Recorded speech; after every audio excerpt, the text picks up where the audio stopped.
Agora vamos falar sobre o artigo 261, que traz o seguinte tipo penal: atentado contra a segurança de transporte marítimo, fluvial ou aéreo. Se na hipótese que nós estudamos do artigo 260 estávamos falando de um risco de desastre ferroviário, agora vamos examinar mais detidamente quando estivermos analisando a segurança de transportes marítimos, fluviais ou aéreos. Então aqui já há um recorte importante para a gente saber quando que se aplica o artigo 261. Vamos fazer como a gente sempre faz, fazer a leitura do tipo penal e daí depois passamos aos detalhamentos. Compartilhando aqui na tela com vocês, tipo penal diz aí, com Santos Dumont ao fundo: expor a perigo embarcação ou aeronave própria ou alheia, ou praticar qualquer ato tendente a impedir ou dificultar navegação marítima, fluvial ou aérea. Já de pronto a gente percebe que existem duas condutas típicas que podem ser praticadas no artigo 261.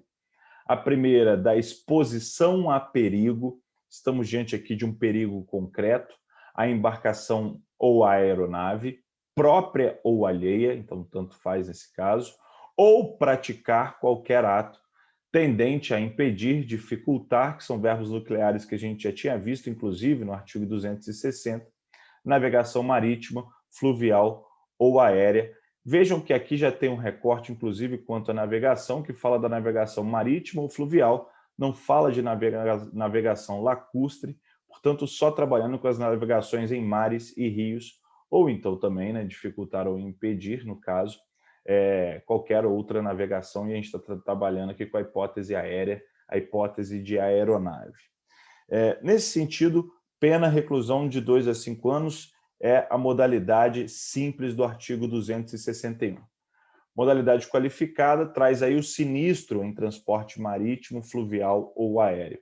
Vejam que a expressão aqui utilizada não é desastre, mas ela é similar. Portanto, quando o tipo penal do artigo 261 e outros que a gente vai ver mais a sequência trabalham com o conceito de sinistro, estão trabalhando com uma situação que é semelhante ao desastre. E aí diz, né, sinistro em transporte marítimo, fluvial ou aéreo, estamos diante de uma modalidade qualificada.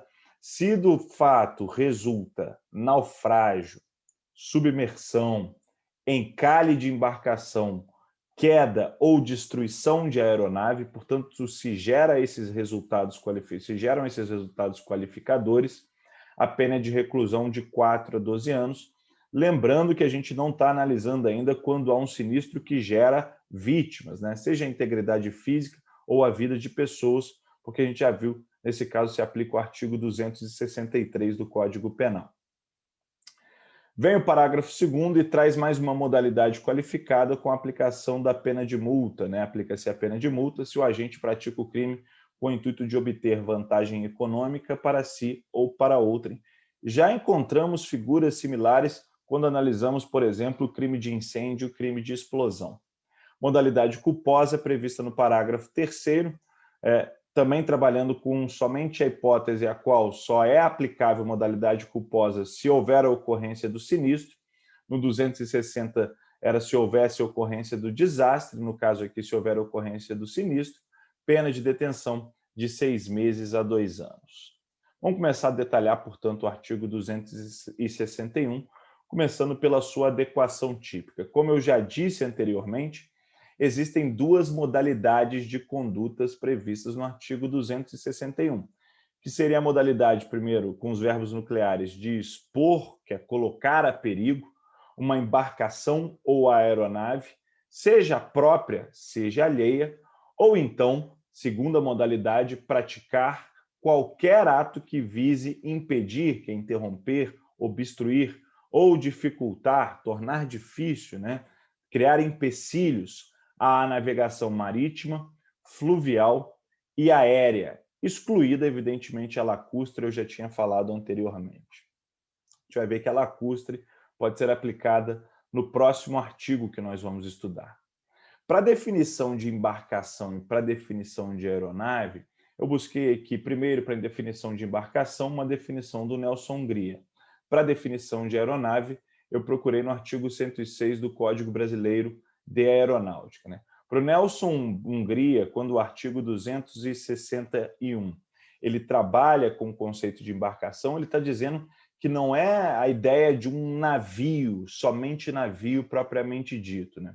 Qualquer construção flutuante, de acordo com o Nelson Hungria, que seja destinada a transporte coletivo, não se trata de transporte individual, a gente pode, portanto, encaixar nessa hipótese de embarcação trazida no artigo 261. Já a aeronave, previsto, portanto, no Código Brasileiro de Aeronáutica, tem a definição de que é todo aparelho manobrável em voo que possa sustentar-se e circular no espaço aéreo mediante reações aerodinâmicas, apto a transportar pessoas ou coisas. E aí a gente vai ver as possibilidades de alargamento desse conceito dentro de situações contemporâneas que eu vou apresentar ao fim. Então, portanto, estamos diante de um tipo misto alternativo, onde temos duas possibilidades da prática do delito, né? E caso as duas ocorram, não implicará em um concurso de crimes, né? Portanto, são tipos mistos que são alternativos e não cumulativos. A primeira distinção importante a ser colocada, antes da gente se aprofundar mais, né, no artigo 261, é que caso estejamos diante de um piloto de avião que pratica aviação e que faz acrobacias, que faz voos baixos, gerando, portanto, né, em locais fora da zona em que a lei permite, ou fazer descer a aeronave fora dos lugares destinados a esse fim, responde no artigo 35 da Lei de Contravenções. A distinção é aquela distinção que a gente já trabalhou em outros momentos, né? Se caso responde pelo artigo 35, se não houver um perigo comum, um perigo à incolumidade pública. Caso haja um perigo comum à incolumidade pública, aplica-se o artigo 261. Segunda distinção, no caso da Lei de Segurança Nacional, se o agente pratica estas condutas típicas com um cunho político, ele poderá responder pelo artigo 15 da Lei 7.170, de 83, que é o crime de sabotagem. O elemento subjetivo previsto no artigo 261, e aí no seu caput, é a modalidade dolosa, inclusive na modalidade qualificada do parágrafo 1º, trabalhamos com a modalidade dolosa, portanto, o agente ele tem a intenção, de alguma forma, de causar um perigo a uma embarcação ou a uma aeronave própria ou alheia. Existe a forma culposa prevista no parágrafo 3º, mas lembrando que ela somente é aplicável quando houver a ocorrência do sinistro. Portanto, tem que ocorrer aquela figura qualificadora que já está prevista no parágrafo 1º. Trago aqui um trecho de uma decisão do TRF da 4ª Região, falando sobre a aplicação da modalidade culposa no crime previsto no artigo 261. Atentado contra a segurança de transporte marítimo, modalidade culposa. Pela prova dos autos, a conduta do réu revela a materialidade, a autoria e a culpabilidade pelo crime de atentado contra a segurança de transporte marítimo. Manutenção da decisão, que condenou o réu nas penas do artigo 261, parágrafo 3º do Código Penal, pois houve culpa consciente. Então, enquadrou nesta modalidade de culpa. O capitão agiu com negligência e imperícia ao decidir levar o navio até o porto de desembarque e tentar evitar o resultado danoso que foi o naufrágio encalhe desse navio, uma decisão, portanto, de 1999. Então, gerou o sinistro, gerou o naufrágio em encalhe do navio e, portanto, houve a possibilidade dessa adequação típica. Caso não tivesse gerado o sinistro, estaremos diante de uma conduta atípica.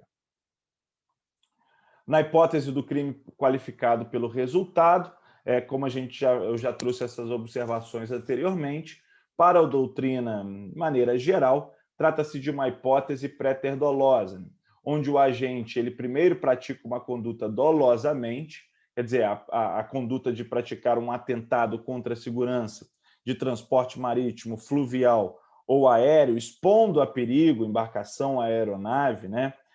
Nesse caso, o agente ele age dolosamente nessa primeira conduta, mas gerando um sinistro na modalidade culposa.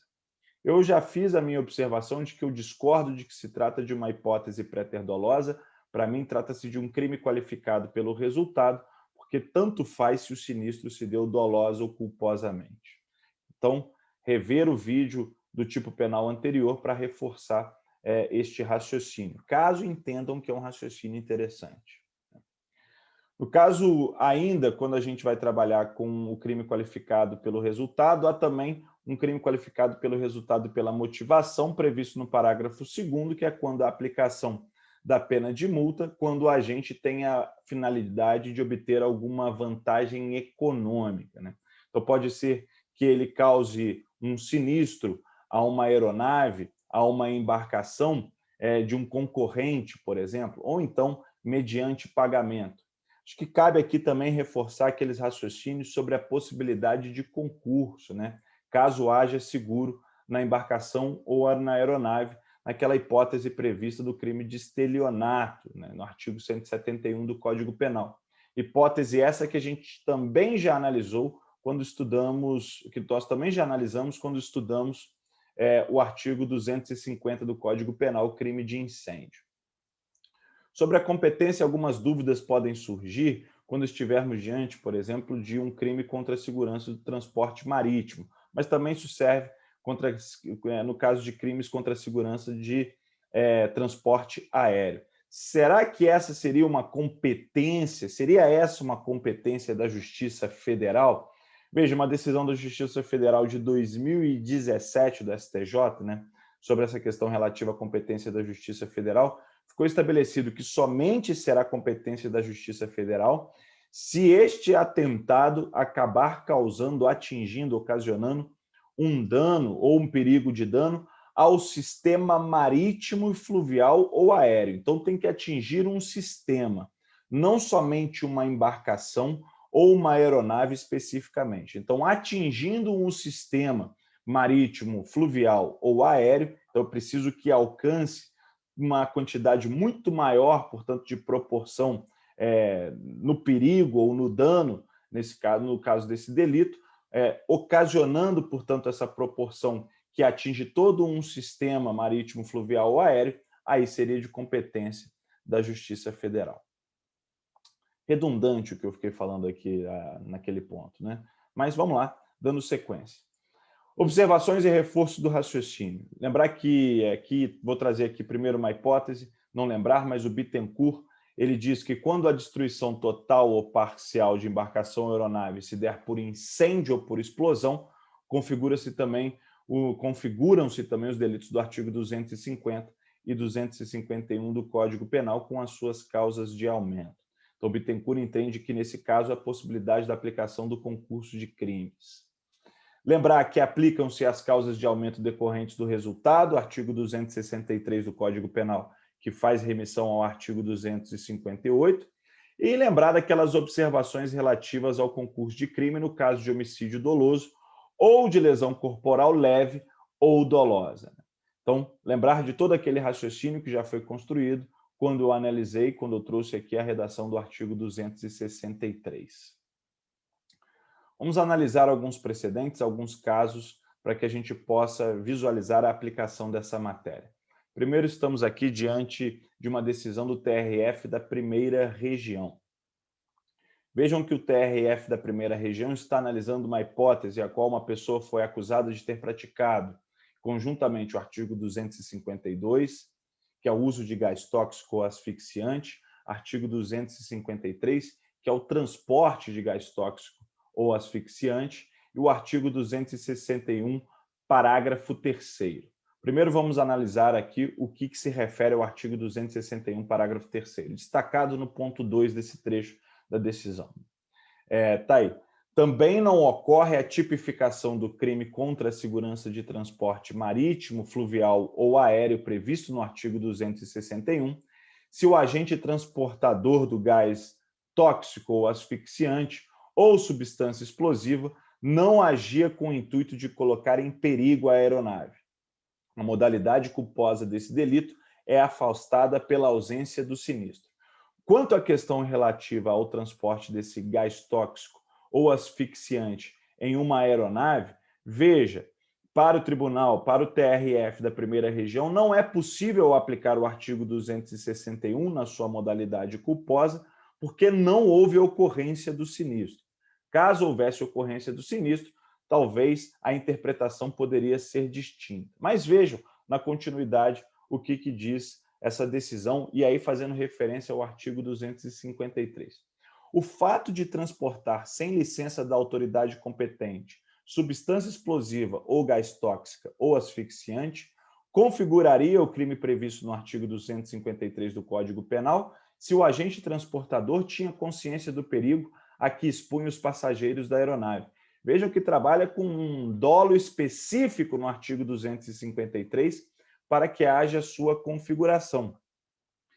Também, nesse caso, o TRF da primeira região entendeu pela atipicidade da conduta do artigo 253, porque não ficou comprovado que o agente ele tinha dolo no transporte desse gás tóxico ou asfixiante, ou que tenha assumido o risco, né, pensando em um dolo eventual. O que se demonstra nesse trecho da decisão é que o agente sequer tinha consciência de que a sua conduta poderia gerar perigo aos demais passageiros da aeronave.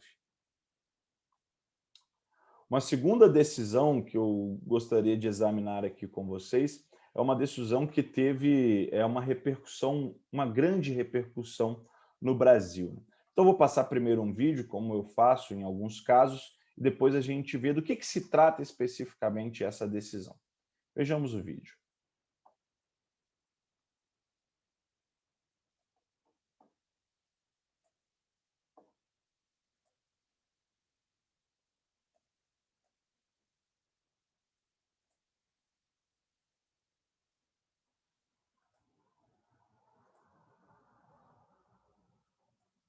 A Justiça Federal diminuiu a... Só um minuto que eu estou tentando passar o vídeo aqui para vocês, né?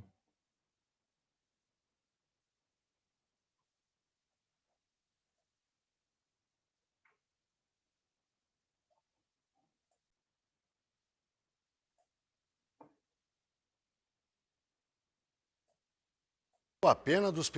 A Justiça Federal diminuiu a pena dos pilotos norte-americanos Joseph Lepore e Jean Paul Palladino.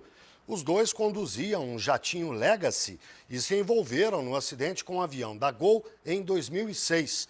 Eles foram condenados a cumprir 3 anos e 1 mês de pena em regime aberto.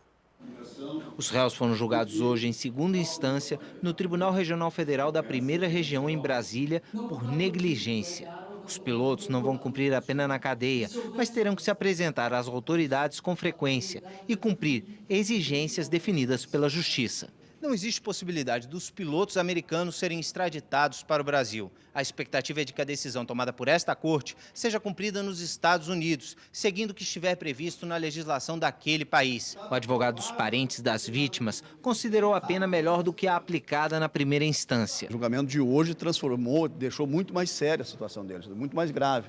Antes estavam condenados simplesmente a penas alternativas, não tinha nenhuma possibilidade de prisão. Agora tem, a pena é de prisão. Mas para o advogado de defesa dos pilotos, a decisão de hoje foi favorável aos seus clientes, porque ao contrário da anterior, não determina que eles abandonem a profissão. Eu queria uma declaração de inocência, porque eu entendo que eles não erraram, que eles foram vítimas de erros de terceiros. Agora, eu reconheço um avanço. O acidente foi em 2006, quando o jatinho pilotado pelos dois bateu contra um avião da Gol e deixou 154 mortos. Que os Estados Unidos respeitem o acordo que tem com o Brasil, tirem o brevet dos pilotos, como manda a legislação, e que eles não venham matar mais pessoas. É o que a gente pede.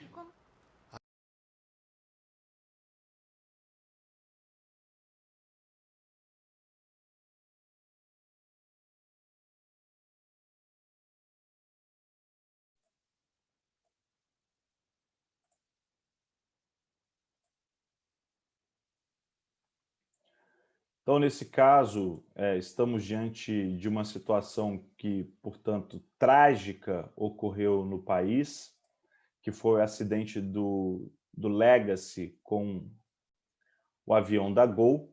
E aí está aqui não a decisão, a sentença, mas veja, isso aqui é uma execução da pena a qual o tribunal, o TRF da primeira região, determinou que a Polícia Federal incluísse o nome dos pilotos do jato Legacy na lista vermelha da Interpol. Fica aqui como curiosidade, veja que está visto, né? Cuida-se de execução penal em face de Jean Paul e Joseph Lepore, visando, acho que é isso, né? Visando ao cumprimento da pena a que foram condenados na ação penal número tal, consistente em 3 anos, 1 mês e 10 dias de detenção, a ser cumprida em regime aberto pela prática do crime de atentado contra a segurança de transporte aéreo, previsto no artigo 261, parágrafo 3º, combinado 263, tal 258, e aí faz referência ao 121, parágrafo 3º. Como ambos não se encontram mais no Brasil, né, e se encontram, portanto, nos Estados Unidos, como foi destacado na reportagem, que aparece, inclusive, o Bittencourt na reportagem, né? Importante, né? César Roberto Bittencourt, doutrinador, está ali na reportagem. Como é demonstrado, portanto, naquela reportagem, ambos não se encontram mais no Brasil, e aí o que foi feito pelo TRF foi que, pelo menos, se incluísse o nome de ambos, os nomes de ambos na lista vermelha da Interpol. Como um tema de debate, acho que é um tema contemporâneo a se investigar, será que os veículos aéreos não tripulados, os famosos drones, né, que ganharam enorme popularidade nos últimos anos, será que os pilotos que pilotam, portanto, esses veículos não tripulados podem responder pelo artigo 261 do Código Penal? Essa fica uma interrogação para que vocês façam a pesquisa. E aí eu coloco 2 matérias a título de exemplo para que vocês possam pesquisar. Uma que foi um drone que próximo à Arena Fonte Nova, durante o jogo, ele acabou adentrando um espaço aéreo onde tinha helicópteros e, portanto, ocasionou um perigo, um atentado contra a segurança do transporte aéreo. E também um outro da Bahia, no mesmo local, né? Arena Fonte Nova é na Bahia, onde também um drone estava ocasionando este perigo. Como você interpreta a possibilidade de aplicação do artigo 261 do Código Penal diante dessa hipótese? É isso. Vamos para o artigo 262.